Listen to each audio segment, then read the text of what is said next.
दोस्तों नमस्कार। नीट के एग्ज़ाम में जो धांधली और गड़बड़ी हुई थी वो अभी मामला ठंडा नहीं हुआ था। वो मामला अभी शांत भी नहीं हुआ था कि एक दूसरा मामला प्रकाश में आ गया और दोनों जो है वो एनटीए के ही मामले हैं, यानी कि जो नेशनल टेस्टिंग एजेंसी है इसी के दोनों मामले हैं। नीट का भी एग्ज़ाम एनटीए कराता है और यूजीसी जो नेट है उसका भी एग्ज़ाम एनटीए कराता है। यूजीसी नेट का जो एग्ज़ाम हुआ था वो 18 जून को हुआ था, पूरे देश भर में हुआ था।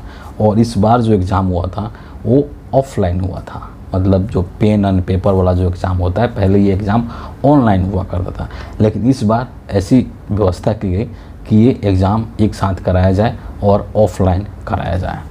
इस पूरे एग्ज़ाम में जो रिपोर्ट निकल कर के आ रही है उसके अनुसार 9,09,508 जो विद्यार्थी हैं, छात्र छात्राएं हैं, वो सम्मिलित हुए थे। 18 जून को एग्ज़ाम हुआ था और 19 जून को शाम तक ये खबर आती है, ये न्यूज़ आता है कि जो एनटीए है वो यूजीसी नेट के एग्ज़ाम को कैंसिल कर चुका है। एक अपना ऑफिशियल जो नोटिस है वो जारी कर दिया जाता है एनटीए के द्वारा। रीज़न क्या है? रीज़न ये बताया गया है कि गृह मंत्रालय के द्वारा हमें ऐसा इनपुट प्राप्त हुआ है कि यूजीसी नेट का जो एग्ज़ाम हुआ था उसके पेपर को लीक कर दिया गया था। और पेपर जब लीक हो गया है तो इसीलिए हम चाहते हैं कि इस एग्ज़ाम को कैंसिल कर दिया जाए और इसके बाद नए सिरे से इस एग्ज़ाम को फिर से करवाया जाए। एनटीए ने एक बयान जारी किया है। उस बयान में हालांकि उन लोगों ने बहुत कुछ कहा है, लेकिन एक आध लाइन में वहाँ पर ज़रूर आपसे कहना चाहूँगा। क्या कह रहा है एनटीए कि परीक्षा प्रक्रिया के उच्चतम स्तर की पारदर्शिता सुनिश्चित करने के लिए शिक्षा मंत्रालय ने निर्णय लिया है कि यूजीसी नेट जून 2024 जो अभी हुआ है, जून का, साल में 2 बार इसका एग्ज़ाम होता है, परीक्षा रद्द कर दी जाए।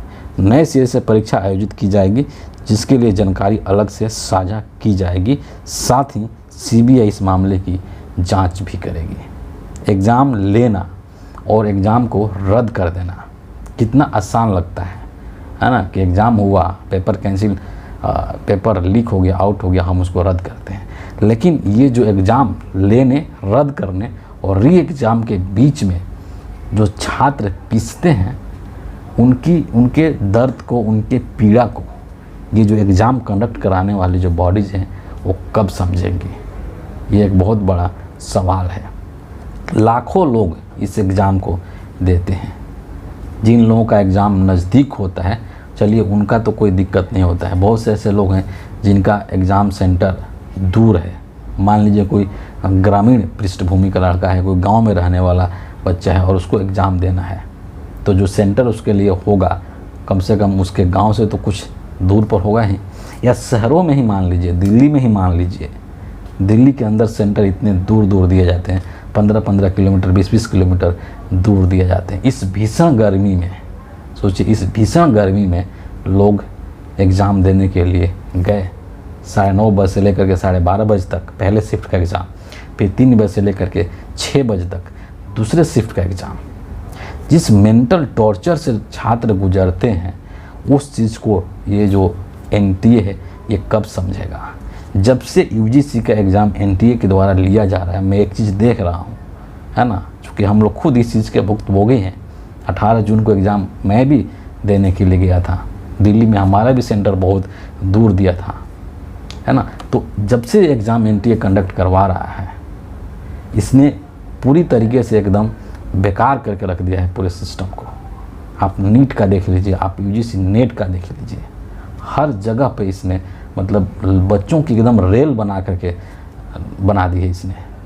क्या ये भविष्य के साथ बच्चे जब तैयारी करते हैं नेट के एग्ज़ाम की या किसी भी एग्ज़ाम की दुनिया की मान लीजिए, है ना, तो एक माइंडसेट होता है कि फलाने डेट को एग्ज़ाम है, तैयारी कर रहे हैं, सीरियस तैयारी कर रहे हैं, एग्ज़ाम देने जा रहे हैं और एग्ज़ाम दे के घर आते हैं और अगले दिन पता चलता है कि पेपर रद्द हो गया, पेपर कैंसिल हो गया। क्यों भैया?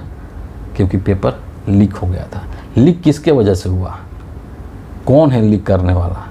और एक बार हो रहा है गलती, बार बार वही चीज़ हो रहा है तो वो तो अपराध है और उस अपराध की सज़ा क्या उसको मिल रही है जो वो अपराध कर रहा है?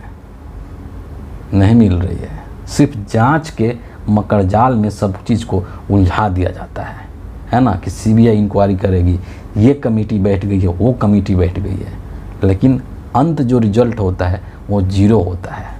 वो विद्यार्थियों को दिखाने के लिए, कहने के लिए सिर्फ होता है कि हम सीबीआई से जांच करवा रहे हैं, हम इससे जांच करवा रहे हैं, लेकिन एंड रिजल्ट मैंने कभी कुछ इस तरीके से देखा नहीं है।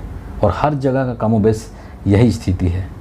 वरना एक बार पेपर लीक हो गया तो अगर सिस्टम दुरुस्त होता, सिस्टम ईमानदार होता, तो फिर दूसरी बार क्या मजाल की पेपर लीक हो जाए।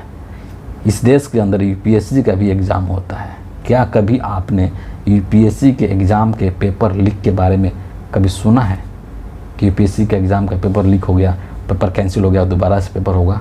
कभी नहीं सुना होगा।